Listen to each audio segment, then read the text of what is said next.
अस्सलाम वालेकुम। मैं हूं doctor Shahid Nadeem, diabetologist and a medical specialist. बहुत सारे लोग मुझसे सवाल करते हैं कि डॉक्टर साहब आपने प्रिस्क्रिप्शन पे लिखा हुआ है type 1 diabetes, type 2 diabetes, pre diabetes, तो ये टाइप 1 और टाइप 2 में क्या फ़र्क है?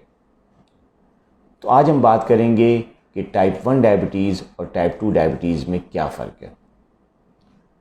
हम बात करेंगे चंद हेडिंग्स के अंडर। पहले हम देखते हैं कि टाइप 1 डायबिटीज़ में पैथोलॉजी क्या होती है, असल में डिफेक्ट कहाँ होता है, और फिर हम देखेंगे कि सिम्टम्स में क्या डिफरेंस है, मैनेजमेंट में क्या डिफरेंस है, रिस्क फैक्टर्स कौन कौन से।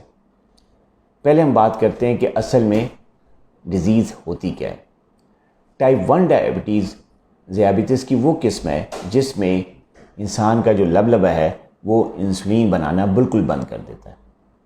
वजह उसकी ये होती है कि जो इंसान का अपना क़ुव्वत मुदाफ़ती निज़ाम है वो एंटीबॉडीज़ बनाना शुरू कर देता है अपने ही लबलबे के ख़िलाफ़, जिसकी वजह से एंटीबॉडीज़ जो बन रही होती हैं वो लबलबे पे अटैक करती हैं और जो इंसुलिन प्रोड्यूसिंग सेल्स होते हैं, बीटा सेल्स, उनको मार देती हैं, उनको फुली डिस्ट्रॉय कर देती हैं।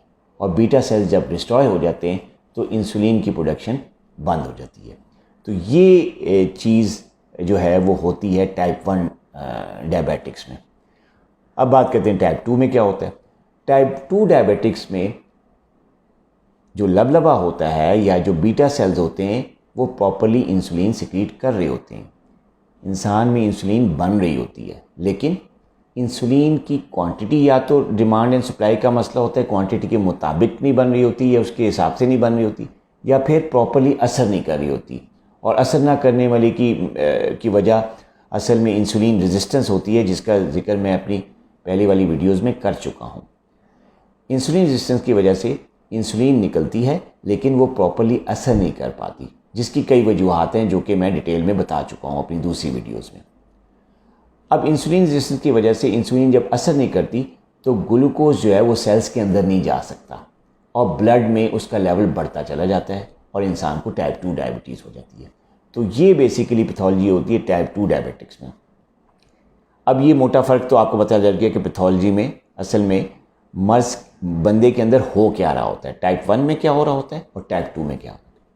अब हम बात करते हैं रिस्क फैक्टर्स में कि ऐसे कौन से लोग हैं जिनको ख़तरा होता है कि टाइप 1 डायबिटीज़ हो जाएगी या जिनको ख़तरा होता है कि टाइप 2 डायबिटीज़ हो जाएगी। टाइप 1 डायबिटीज़ की जो असल वजूहात हैं कि क्यों होती है ये अभी तक रूल आउट नहीं हो सका है। अभी रिसर्च चल रही है लेकिन अभी तक ये नहीं पता चल सकता कि टाइप 1 डायबिटीज़ की क्या रिस्क फैक्टर्स हैं, मतलब उसके कौन सी ऐसी चीज़ें हैं एनवायरनमेंट में या इंसान के अंदर जिसकी वजह से टाइप 1 डायबिटीज़ हो जाती है। अभी इसके मतलब कोई बात क्लियर नहीं है, तो इसका रिस्क फैक्टर नहीं है, किसी को भी हो सकती है। ज़्यादातर बच्चों में होती है और बच्चों में जो है वो ऐसे बच्चों में भी देखा गया जिनकी कोई फैमिली हिस्ट्री नहीं है, उनके ख़ानदान में कभी किसी को शुगर हुई ही नहीं, कभी किसी को डायबिटीज़ हुई नहीं, लेकिन बच्चे को हो गई है। तो लिहाजा इसका कोई ख़ास रिस्क फैक्टर नहीं है, ना ही जेनेटिक्स के साथ इसका कोई ताल्लुक़ है। जहाँ तक टाइप 2 डायबिटीज़ का ताल्लुक़ है तो इसके कई रिस्क फैक्टर्स हैं। वो लोग जो मोटे होते हैं, जो मोटापे का शिकार होते हैं, उनमें इंसुलिन रेजिस्टेंस ज़्यादा होती है, उनको टाइप 2 होने का ख़तरा होता है। वो लोग जो फ़िज़िकल एक्टिविटी से घबराते हैं, जो ज़्यादा चलते फिरते नहीं हैं, हर वक्त बैठे रहते हैं या कोई ऐसी जॉब करते हैं जिसमें हर वक्त बैठे रहना होता है और उनका चलना फिरना उनकी ज़िंदगी में कम होता है, ऐसे लोगों को भी ख़तरा होता है कि ज़ियाबितिस टाइप 2 हो जाए। ऐसे लोग जो स्ट्रेस का शिकार रहते हैं, टेंशन में रहते हैं, डिप्रेशन में रहते हैं, उनको भी ख़तरा होता है कि वो टाइप 2 डायबिटीज़ का शिकार हो जाए। ऐसे लोग जो स्मोकिंग करते हैं उनको भी ख़तरा होता है कि वो टाइप 2 डायबिटीज़ का शिकार हो जाए। ऐसे लोग जो कि ब्लड प्रेशर के मरीज़ हैं या उनमें जो है वो फैटी लिवर की बीमारी है उनमें, या उनका जो सेंट्रल ओबेसिटी है, उनका वज़न बढ़ा हुआ है, तो ऐसे लोगों को भी ख़तरा होता है कि वो उनको टाइप 2 डायबिटीज़ हो जाए। आखिर में वो लोग जो कि जो है ज़्यादा मुरगन खाने खाते हैं, ऐसे खाने जिनमें बेइंतहा चीनी या मशरूबात या मीठी अशिया शामिल हैं, जिनमें फ्राई स्टफ़ खाने का जो है वो टेंडेंसी ज़्यादा होती है, जैसे पूड़ी हलवा, निहारियाँ और जो है वो चावल, बिरयानियाँ, इस किस्म की जो मुर्गन खाने वाले हजरात होते हैं उनमें भी रिस्क होता है कि वो उनको टाइप 2 डायबिटीज़ हो जाए। और ऐसे लोग जो कि कोल्ड ड्रिंक्स या मीठी अशिया ज़्यादा इस्तेमाल करते हैं, उनमें भी इस बात का रिस्क होता है कि वो उनको टाइप 2 डायबिटीज़ हो जाए। तो रिस्क फैक्टर्स जो है वो टाइप 2 के मैंने आपको बताया। तो ये एक रिस्क फैक्टर्स में फ़र्क है दोनों टाइप्स की डायबिटीज़ के। अब बात करते हैं अलामात की, सिम्टम्स की। टाइप 1 डायबिटीज़ के जो सिम्टम्स होते हैं वो बहुत जल्दी और बहुत ज़्यादा जो है वो सीरियस अंदाज में जो है वो मरीज़ पे हमलावर होते हैं। मसलन जो टाइप 1 डायबिटिक्स होते हैं उनमें जब ज़ियाबितस होती है, जब उनको टाइप 1 डायबिटीज़ होती है तो उनको पेशाब बहुत ज़्यादा आता है। रात को 4-4, 5-5, 6-6 दफ़ा उठ रहे होते हैं पेशाब करने के लिए। दिन में भी उनका चक्कर बाथरूम में लग रहा होता है। प्यास बहुत ज़्यादा लगती है, इतनी ज़्यादा लगती है कि वो अभी एक गिलास पानी पिएंगे तो फिर 5 मिनट के बाद, 10 मिनट के बाद उनको प्यास लग जाएगी। और जितना ज़्यादा पानी पीते हैं उतनी ज़्यादा उनको पेशाब आता है। तो ये जो सिम्टम्स हैं, प्यास का लगना और प्यास का लगना, पेशाब का ज़्यादा आना, ये टाइप 1 ज़ियाबितस के लोगों में बहुत ज़्यादा तेज़ी से हमलावर होते हैं। ये सिम्टम्स बहुत ज़्यादा देखे जाते हैं। इसके अलावा वेट लॉस बहुत ज़्यादा जल्दी होता है। बच्चा बहुत हेल्दी होता है, नॉर्मल वेट का होता है, लेकिन अचानक टाइप 1 डायबिटीज़ जब उसको होती है तो दिनों में उसका वज़न बहुत हद तक कम हो जाता है। इतना हद तक कम हो जाता है कि लोग उसको देख के कहते हैं कि यार ये क्या वही बच्चा था जिसको हमने चंद दिन पहले देखा था। तो वज़न जो है बहुत तेज़ी से कम हो जाता है। इसके अलावा जो है वो पेशेंट के जो सिम्टम्स हैं वो इस तेज़ी से अटैक करते हैं टाइप 1 में कि वो फ़ौरन, उसके जो माँ बाप हैं या बच्चा है या थोड़ा सा यंग है, तो वो फ़ौरन डॉक्टर से रुजू करता है। और बाज़ औक़ात टाइप 1 डायबिटिक्स में एक ख़ास किस्म की कॉम्प्लिकेशन डेवलप हो जाती है। उसके साथ भी हमारे पास बच्चे आते हैं टाइप 1 के, जिसको हम कहते हैं डायबिटिक कीटोएसिडोसिस। उनमें ज़ियाबितस का लेवल बहुत ज़्यादा, मतलब शुगर लेवल बहुत ज़्यादा हाई होने की वजह से उनको डीके हो जाता है, डायबिटिक कीटोएसिडोसिस। तो उस कॉम्प्लिकेशन के साथ भी बच्चे प्रेजेंट करते हैं जिनको अभी हुई नहीं होती, उनको अभी डायग्नोसिस हुई नहीं होती। टाइप 2 डायबिटीज़ की बात करते हैं तो उनमें जो सिम्टम्स होते हैं, जो अलामात होती हैं, वो बाज़ औक़ात इतनी सवेर नहीं होती जितनी टाइप 1 में होती है। मसलन अगर उनको थोड़ी प्यास लग भी रही है तो वो इतनी ज़्यादा नहीं है जितनी टाइप 1 में लगती है। एक आध गिलास अगर वो जो है वो पीते हैं तो उसके कोई आधे घंटे बाद या घंटे बाद या 1.5 घंटे बाद उनको कोई प्यास लगती है। तो उनके सिम्टम्स इस तेज़ी से, इतनी सवेरिटी के साथ नहीं हमलावर होते।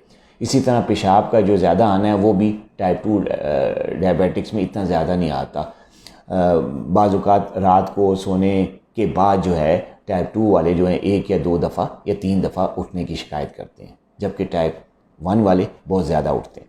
तो प्यास का लगना और जो पेशाब का ज़्यादा आना वो इतनी तेज़ी से, इतनी सिविरिटी से हमलावर ये सिम्टम नहीं होता टाइप 2 में। इसके अलावा जो वेट लॉस है वो नहीं होता, या होता भी है तो बहुत कम, नेग्लिजिबल वेट लॉस होता है। ख़ास तौर पे वो लोग जो बड़े मोटे होते हैं उनमें जब शुगर होती है तो वो इंसुलिन रेजिस्टेंस की वजह से टाइप 2 होती है और उनका वज़न बढ़ना शुरू हो जाता है। ऐसे डायबिटिक्स जो टाइप 2 डायबिटिक्स जब इनको नहीं हुई होती तो उनको हमारे पास जब आते हैं वो एग्जामिनेशन के लिए या चेक करवाने, तो वो ये कंप्लेंट कर रहे होते हैं कि हमारा वज़न बढ़ रहा है। जबकि टाइप 1 में वज़न तेज़ी से कम होता है, टाइप 2 में बाज़ औक़ात कुछ पेशेंट में वज़न बढ़ता भी है, बढ़ने के साथ भी उनको टाइप 2 डायबिटीज़ हो जाती है। और कुछ लोगों में कम होता है, लेकिन वो इतना कम नहीं होता जितना टाइप 1 में होता है। इसी के अलावा कुछ और सिम्टम्स हैं, जैसे पाँव में दर्द होना या फटीग या किसी काम का दिल ना करना, सुस्ती होना। ये सिम्टम्स जो हैं ये टाइप 1 में जो है वो कम देखे जाते हैं, बल्कि टाइप 2 में ज़रा ज़्यादा देखे जाते हैं, क्योंकि अलामात बाकी होती नहीं है। तो बाज़ औक़ात टाइप 2 वाले से इसी सिम्टम की, जी टांगों में दर्द है, तो इसलिए वो हमारे साथ प्रेजेंट करते हैं। जब हम इन्वेस्टिगेट करते हैं तो पता चलता है कि उनको टाइप 2 है। ये मेन डिफरेंस है सिम्टम्स में टाइप 1 और टाइप 2 का। हम बात करते हैं अब मैनेजमेंट की, इलाज की। इलाज में क्या फ़र्क है? टाइप 1 डायबिटिक्स जो होते हैं उनमें जो इलाज है वो सिर्फ़ और सिर्फ इंसुलिन के साथ किया जाता है। इसके अलावा उनका कोई इलाज नहीं, क्योंकि उनके पैनक्रियाज से इंसुलिन बनना बंद हुई होती है, उनका लबलबा इंसुलिन नहीं बना रहा होता, तो हम इंसुलिन उनको बाहर से देते हैं और उनको वो लेनी पड़ती है सारी उम्र तक। जबकि टाइप 2 डायबिटिक्स में क्योंकि लबलबा इंसुलिन बना रहा होता है, वो प्रॉपर नहीं बनती या असर नहीं करती, तो उसके लिए हम पहले इनको गोलियों को देती हैं। जिनको हम ओरल डायबिटिक एजेंट्स कहते हैं। जो ओरल एंटी डायबिटिक एजेंट्स होते हैं वो इस्तेमाल किए जाते हैं शुरू में टाइप 2 डायबिटीज़ में वालों में, लेकिन जब देखा जाता है कि गोलियां काम नहीं कर रही या गोलियों से कंट्रोल नहीं आ रहा, या हर तरह की गोलियां इस्तेमाल करा के देख लेते हैं हम कि लेकिन कुछ भी असर नहीं हो रहा होता, फिर भी अनकंट्रोल चल रहा होता है, फिर हम उनको आहिस्ता आहिस्ता इंसुलिन पे लेके आते हैं। लेकिन जो टाइप 2 डायबिटिक्स हैं अक्सर लोग गोलियों ही से इलाज शुरू करते हैं और एंड तक गोलियां ही चलती हैं। तो ये इलाज में मेजर जो है वो डिफरेंस है। इसके अलावा एक और डिफरेंस होता है, वो प्रिवेंशन और क्योर का होता है। टाइप 1 को हम प्रिवेंट नहीं कर सकते क्योंकि पता नहीं है कि किस वजह से हो रहा है टाइप 1 डायबिटीज़। इतना पता है कि जी ऑटो एंटीबॉडीज़ प्रोड्यूस हो रही हैं, लेकिन ऑटो एंटीबॉडीज़ की प्रोडक्शन को कैसे रोका जाए इसका अभी तक कोई इस तरह का इलाज अभी तक नहीं आया। लिहाजा हम टाइप 1 डायबिटीज़ को प्रिवेंट नहीं कर सकते। अगर उसने होना है तो वो उसने होना है। जहाँ तक टाइप 2 डायबिटीज़ का ताल्लुक है तो इसको हम प्रिवेंट कर सकते हैं लाइफस्टाइल मॉडिफिकेशन से। जैसे कि मैंने अभी पहले बताया कि ये लोग जो टाइप 2 डायबिटिक्स होते हैं उनको वज़न ज़्यादा होता है, उनमें इंसुलिन रेजिस्टेंस होती है, वो फिज़िकल एक्टिविटी से भागते हैं, वो स्ट्रेस में रहते हैं, वो मुरगन खाने ज़्यादा शौक़ से खाते हैं। तो अगर हम टाइप 2 डायबिटीज़ से बचना चाहते हैं तो हमें अपना वज़न जो है वो कम रखना होगा, हमें हेल्दी खाने खाने होंगे, हम मुरगन ग़िज़ाओं से बचना होगा, हमें जो है अपना लाइफस्टाइल एक्टिव रखना होगा, हमें रोज़ाना अपनी ज़िंदगी में एक्सरसाइज को, वॉक को शामिल करना होगा। ये वो लाइफस्टाइल मॉडिफिकेशंस हैं कि अगर इनको अपनाया जाए तो हम टाइप 2 डायबिटीज़ से बच सकते हैं।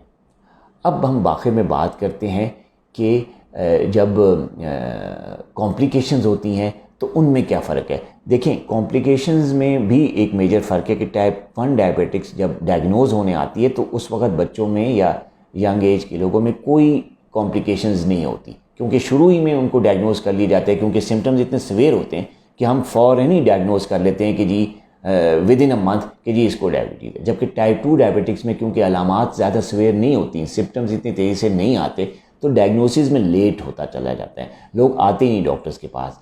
किसी मामूली से तकलीफ़ के लिए या पेन हो रहा है या थोड़ी सी जो प्यास लग रही है तो उसके लिए वो आम जो है हकीमों के और इस तरह के नुस्खे यूज़ करना शुरू करते हैं, जिससे टाइम बढ़ता चला जाता है और वो लेट होते चले जाते हैं डायग्नोसिस में। तो जब जैसे ही साल या 6 महीने गुजरते हैं तो उनमें कॉम्प्लिकेशंस आने का जो रुझान होता है, पेचीदगी आने का रुझान वो ज़्यादा होता है। इसीलिए हम टाइप 2 डायबिटिक्स में जब वो हमें सबसे पहले हमारे पास आते हैं और अभी डायग्नोज हम करते हैं, साथ ही हम कॉम्प्लिकेशन को रूल आउट करने के लिए चंद टेस्ट करवाते हैं कि कहीं इतनी देर ना हो गई हो कि ऑर्गन डैमेज कहीं उनका शुरू ना हो गया हो, तो हम मुख्तलिफ ऑर्गन्स को फिर चेक करते हैं।